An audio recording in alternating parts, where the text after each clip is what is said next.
We play a game of If You Only Knew, Sir Ben. I just throw some questions at you. Ouch. Prepared by the staff. Most exotic place you've traveled to? Morocco. Where? In Marrakesh and Ouarzazate. I've made 9 films in Morocco.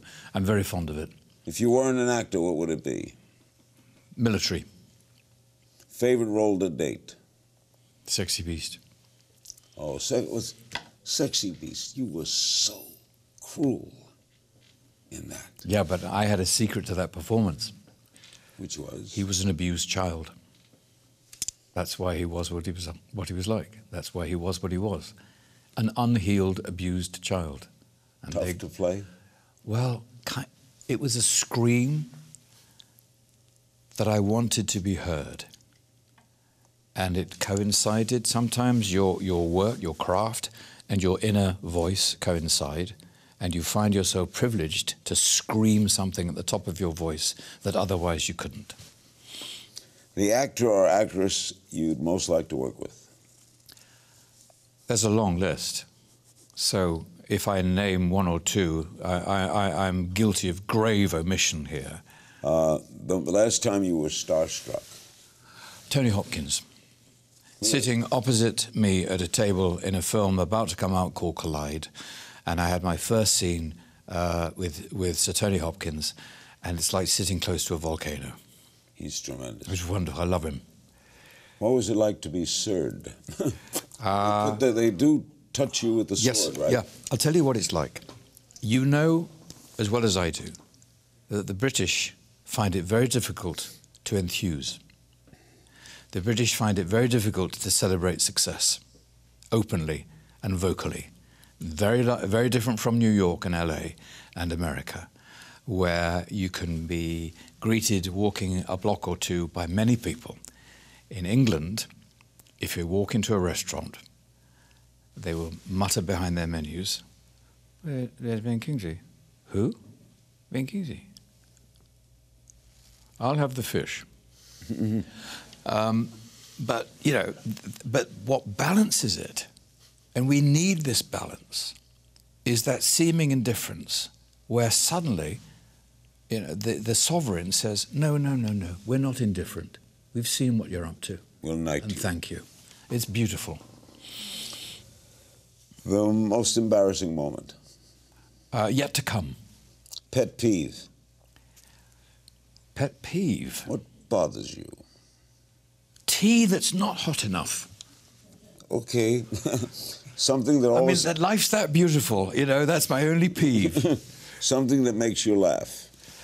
Laurel and Hardy. I cry with laughter at Laurel and Hardy because the comedy's innocent, and we've lost our innocence in comedy. It's getting very aggressive and abrasive. They were like 2 wonderful, innocent clowns. I love them. Greatest film ever made, in your opinion? Certainly one of the greatest, and I think as time goes by, we appreciate it more and more, is The Wizard of Oz. It's really? remarkable film. And next to that, for its information, for its healing qualities, for its comfort, for its explanation, and for its rage, Schindler's List. What a movie that was. You enjoyed doing that? Work of art. I enjoyed... There's another scream that I wanted that scream to come out, the scream of the Holocaust, and suddenly you find that you're aligned with your inner self, and you're allowed to say, never again. Did you know Liam Neeson was that good? I loved working with Liam, and that classic scene where I'm typing and I suddenly realise he's buying them one by one. I love that scene, and I loved working with Liam. Best book you ever read?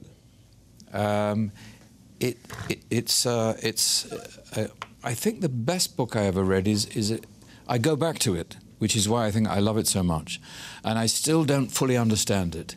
The language is so dense, the intelligence is so compressed, and it's translated from the French. It's by Albert Camus, and it's his collection of essays and thoughts. It's called The Myth of Sisyphus. And I go back to it like, and as I get older, I understand it more. I realise, that's what you know, certain books, they change. You read them when you're a certain age, you get something out of them. You read them later, it's a different book. Yeah, Catcher in the Rye does it to me. The actor you most enjoyed working with to date? My goodness. Wow, that's a tricky one. I think, you know, in terms of sheer excitement and the purity of his craft, I think it has to be Tony Hopkins. Strangest fan encounter? I had a stalker. You did? A woman or man? Woman. And flattering or not? Well, it was a bit scary because she wrote this long letter to me reminiscing over our lovemaking on the beach. Quite detailed. and well, it wasn't me. It was. Did they catch her? A private detective went round to her very modest home in a very modest English suburb and said, she looks perfectly ordinary. But they are. These people seem perfectly ordinary. How many times have we come across a crime scene where they interview the neighbours and the neighbours say, but he was a really nice guy. Bought everybody a drink in the pub. These people are ordinary. No one's ordinary. No, exactly. Watch new episodes of Larry King Now Monday, Wednesday, and Friday on demand on Aura TV and Hulu.